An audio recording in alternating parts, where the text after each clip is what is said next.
ओम नमः शिवाय। श्रावण मास महात्म्य में 19वां अध्याय।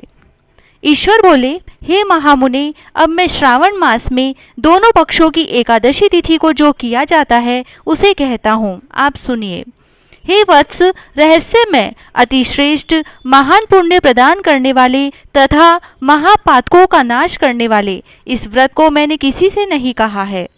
यह एकादशी व्रत श्रवण मात्र से मनुष्यों को वांछित फल प्रदान करने वाला, पापों का नाश करने वाला, सभी व्रतों में श्रेष्ठ तथा शुभ है। इसे मैं आपसे कहूँगा, आप एकाग्रचित होकर सुनिए। दशमी तिथि में प्रातःकाल स्नान करके शुद्ध होकर संध्या आदि कर लें और वेद वेत्ता, पुराणज्ञ तथा जितेंद्रिय विप्रों से आज्ञा लेकर 16 उपचारों से देवाधिदेव भगवान का विधिवत पूजन करके इस प्रकार प्रार्थना करें। हे पुंडरीकाक्ष, मैं एकादशी को निराहार रहकर दूसरे दिन भोजन करूंगा। हे अच्युत, आप मेरे शरणदाता होइए। हे वत्स, गुरु, देवता तथा अग्नि की सन्निधि में नियम धारण करें और उस दिन काम क्रोध रहित होकर भूमि पर शयन करें। उसके बाद प्रातःकाल होने पर भगवान केशव में मन को लगाएं।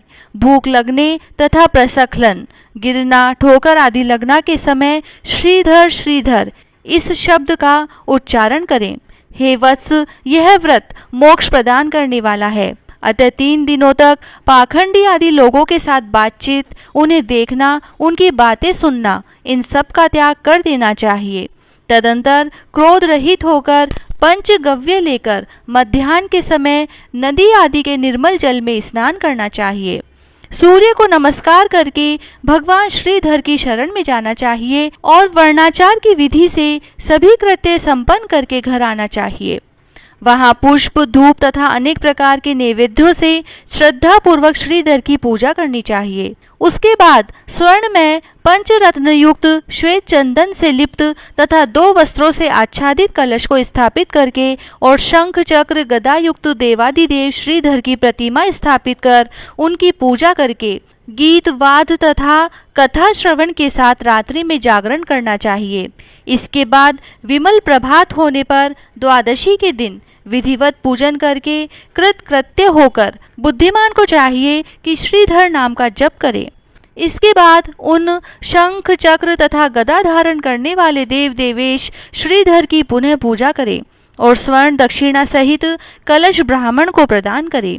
उस समय ब्राह्मण को विशेष करके नवनीत अवश्य प्रदान करें। इस प्रकार प्रार्थना करें, भगवान श्रीधर, आज आप मुझ पर प्रसन्न हो और मुझे अच्युतम लक्ष्मी प्रदान करें। हे मुनि श्रेष्ठ, इस प्रकार उच्चारण करके जगत गुरु श्रीधर से प्रार्थना करके श्रेष्ठ ब्राह्मणों को भोजन कराकर अपने सामर्थ्य अनुसार दक्षिणा देनी चाहिए। उसके बाद सेवकों आदि को भोजन कराकर गायों को घास खिलानी चाहिए। इसके बाद मित्रों तथा बंधु बांधवों समेत स्वयं भोजन करना चाहिए। हे सनत कुमार, मैंने आपको यह श्रावण मास की शुक्ल पक्ष की एकादशी व्रत विधि बतला दी। इसी प्रकार कृष्ण पक्ष की एकादशी में भी करना चाहिए। दोनों व्रतों में अनुष्ठान समान है, केवल देवताओं के नाम में भेद है। जनार्दन, मुझ पर प्रसन्न हो, यह वाक्य बोलना चाहिए। शुक्ल एकादशी के देवता श्रीधर है और कृष्ण एकादशी के देवता जनार्दन है। हे सनत कुमार, यह मैंने आपसे दोनों एकादशियों के व्रत का वर्णन कर दिया है। इस एकादशी व्रत के समान पुण्य व्रत न तो कभी हुआ और न होगा। आपको यह व्रत गुप्त रखना चाहिए और दुष्ट हृदय वाले को नहीं प्रदान करना चाहिए। ईश्वर बोले, हे सनत कुमार, अब मैं द्वादशी तिथि में होने वाले श्री हरि के पवित्रारोपण व्रत का वर्णन करूंगा। पिछले अध्याय में देवी की कही गई पवित्रारोपण विधि के समान ही इसका भी पवित्रारोपण है। इसमें जो विशेष बात है उसे मैं बताऊंगा, सावधान चित्त होकर सुनिए। हे महामुने, इस व्रत के लिए जो अधिकारी बताया गया है उसे आप सुने। ब्राह्मण, क्षत्रिय, वैश्य, शूद्र तथा स्त्री, इन सभी को अपने धर्म में स्थित होकर भक्ति पूर्वक पवित्रारोपण करना चाहिए। द्विज को चाहिए, अतो देवा अवंतु नो यतो विष्णुवीर चक्र में पृथिव्या है सप्त धाम भी। इस मंत्र से विष्णु की पूजा करें। स्त्रियों तथा शूद्रों के लिए नाम मंत्र है जिसके द्वारा वे विष्णु की पूजा करें। इसी प्रकार द्विज, कद्रुद्राय इस मंत्र से शिवजी की पूजा करें। स्त्रियों तथा शूद्रों के लिए नाम मंत्र है जिसके द्वारा वे शिव जी की पूजा करें। सतयुग में मणिमय, त्रेता में स्वर्णमय, द्वापर में रेशम का और कलयुग में कपास का सूत्र पवित्रक के लिए बताया गया है। सन्यासियों को शुभ मानस पवित्रारोपण करना चाहिए। बनाए गए पवित्रक को सर्वप्रथम बांस की सुंदर टोकरी में रखकर शुद्ध वस्त्र से ढककर भगवान के सम्मुख रखें और इस प्रकार कहें, हे प्रभो, क्रियालोप के विधान के लिए आपने जो आच्छादन किया है, हे देव, आपकी प्रसन्नता के लिए मैं इसे करता हूँ। हे देव, मेरे इस कार्य में विघ्न न उत्पन्न हो। हे नाथ, मुझ पर दया कीजिए। हे देव, सब प्रकार से सर्वदा आप ही मेरी परम गति है।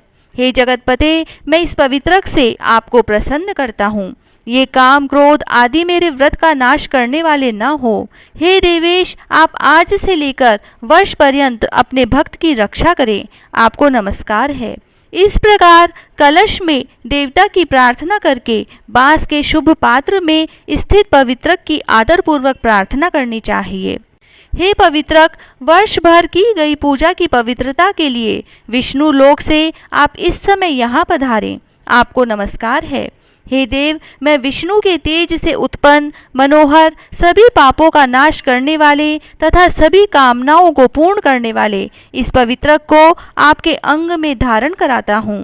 हे देवेश, हे पुराण पुरुषोत्तम, आप मेरे द्वारा आमंत्रित हैं, अतः आप मेरे समीप पधारें। मैं आपका पूजन करूँगा। आपको नमस्कार है। मैं प्रातःकाल आपको यह पवित्रक निवेदन करूँगा। उसके बाद पुष्पांजलि देकर रात्रि में जागरण करना चाहिए। एकादशी के दिन अधिवासन करें और द्वादशी के दिन प्रातःकाल पूजन करें। पुनः हाथ में गंध, दूर्वा तथा अक्षत के साथ पवित्रक लेकर ऐसा कहें, हे देव देव, आपको नमस्कार है। वर्ष पर्यंत की गई पूजा का फल देने वाले इस पवित्रक को पवित्रीकरण हेतु आप ग्रहण कीजिए। मैंने आज जो भी दुष्कृत किया है उसके लिए आप मुझे आज पवित्र कीजिए। हे देव, हे सुरेश्वर, आपके अनुग्रह से मैं शुद्ध हो जाऊं। इस प्रकार मूल मंत्र से संपुटित इन मंत्रों के द्वारा पवित्रक अर्पण करें। उसके बाद महानैवेद्य अर्पित करके निरांजन कर प्रार्थना करें और मूल मंत्र से घृत सहित खीर का अग्नि में हवन करें।